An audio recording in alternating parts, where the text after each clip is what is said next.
Why is it so hard to forgive, to let go of your past? Why is it so hard to fight against those suicidal thoughts when the only thing you want is to just numb yourself? Go to sleep and numb yourself. Don't wake up again. That was my struggle.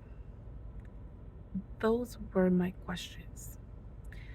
I kept asking that to myself all the time for a long time.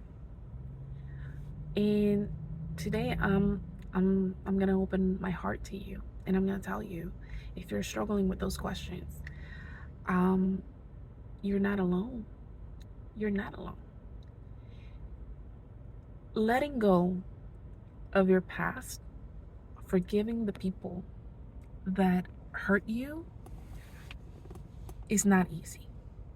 And if you're doing it, if you're working towards that goal, I congratulate you today, because it's not easy. It's very hard.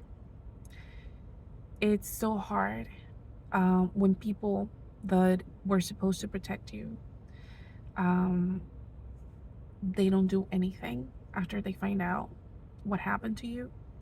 It's hard. It's very hard. But you know what the hardest thing is? The hardest thing is when they judge you for not being able to move on from all the pain, from all the things that happened in your past.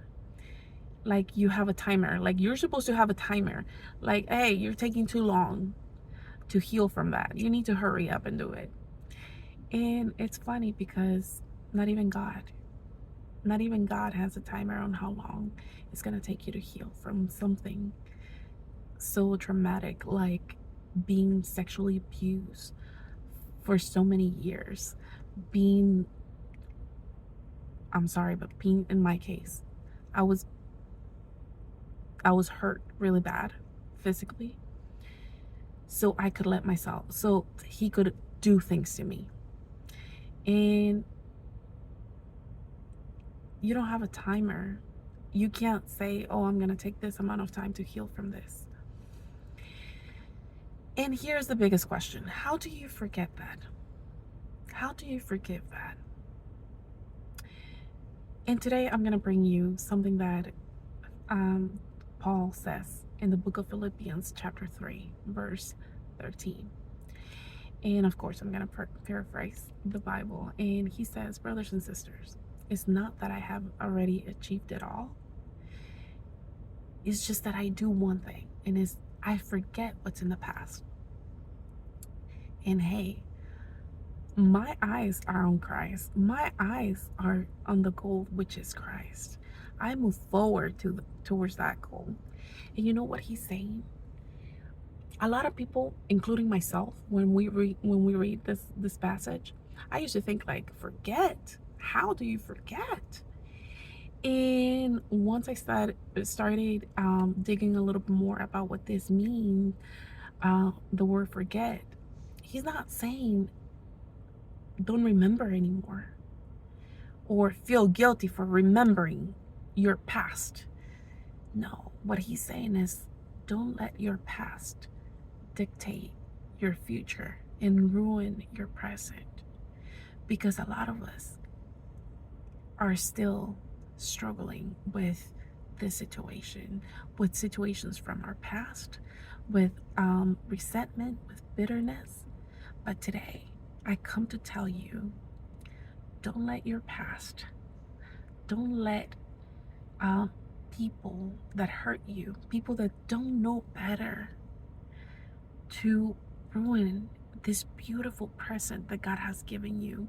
And don't let them ruin your dreams, because your dreams are your future. Your dreams are what feeds your soul to keep moving forward.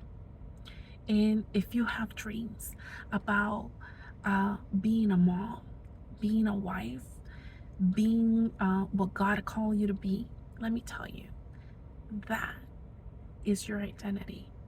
That is what the enemy tried to steal from you. But in Jesus' name, today, I call that identity back into your life, and I declare that what God called you to be, you will start. You will start today.